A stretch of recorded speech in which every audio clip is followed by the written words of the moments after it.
So now we're on the third commandment, really. But this is something just a bit different, isn't it? And it echoes something of what might be coming in the Jesus teaching. Let's see what we have. Verse 7. Thou shalt not take the name of the Lord thy God. It's not saying what his name is. You shall not take the name in vain, for the Lord will not hold him guiltless that taketh his name in vain. I had a friend, and I think I've told you before, I don't know if you came across the recording, that said I blaspheme, and he was a good friend of mine, older man, and I was young. I was a trainee social worker, and he was the husband of a super lady who she was specialist for the deaf, blind and dumb, and she was an angel. Even I could recognize her as an angel. I mean, I was secular, but my goodness, I'd met an angel. From my secular point of view, you understand. What was the point? Yes, he said, you blaspheme, Marshall. I said, oh, do I? Well, this is obviously serious to him, because he was he wasn't Christian. He followed some sort of Old Testament view. He was, he would have been something like, there's a lot of so-called Christian groups that are actually Old Testament view, aren't there? But he would have been something like Armstrong movement, the plain truth people. Thou shalt not take the name of the Lord thy God in vain, casually. You say, oh God. Oh, well, I don't mean to be, it's not swearing, is it? He says, no, it's worse than swearing, from his point of view, you see. Oh, right. So he's heavy on this this verse 7, isn't he, really?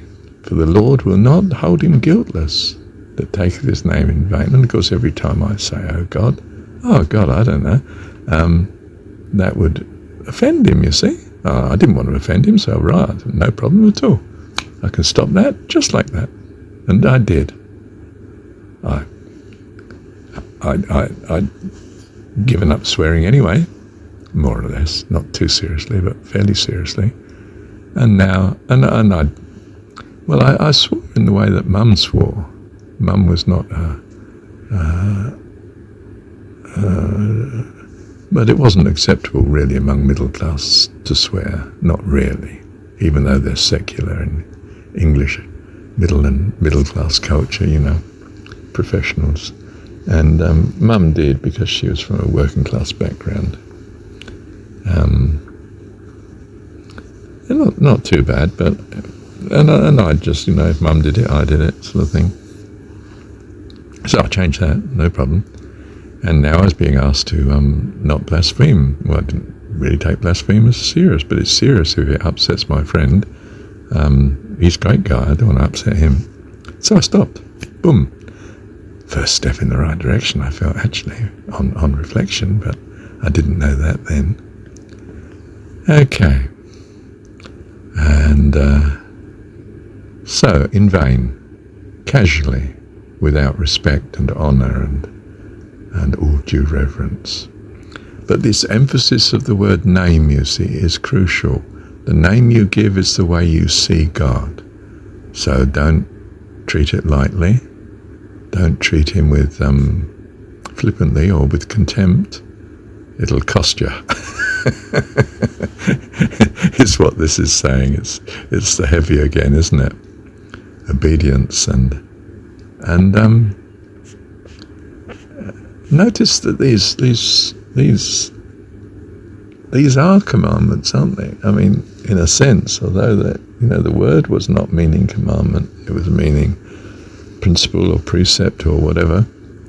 They're in the negative.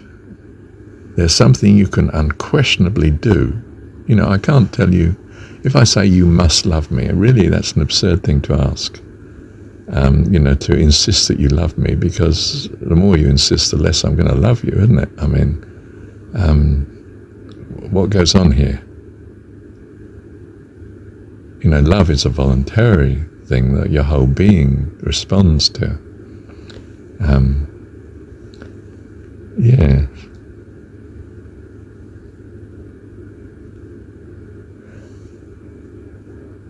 Okay.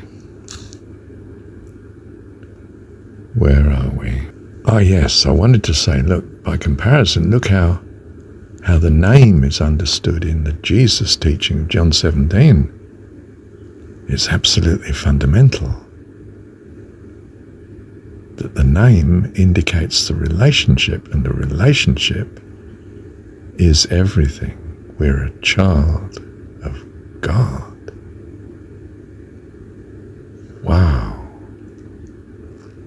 And do you see, I don't need to be told I must treat this with respect and, honor and so on. I mean, I just would automatically, because look what it's saying. It's saying my birthright is everything. I'm a child of God. I'm of the same spiritual substance as God. And that I'm to see him as my parent. Well, I mean, wow. Wow. So, surprisingly, this commandment that we have here, not to take his name in vain, is going to be crucial in the future. It's going to be so natural with you because you truly love him. I mean, you wouldn't be taking his name in vain if you loved him, you see. Well, not unless you're in a chaos of mind, And that wouldn't be loving him if you were in a chaos of mind. So, I'm not sure how this word love's crept in here. You'd think it's out of character with the domineering God that that's in the Old Testament is being presented as. Okay. Thank you, Heavenly Dad.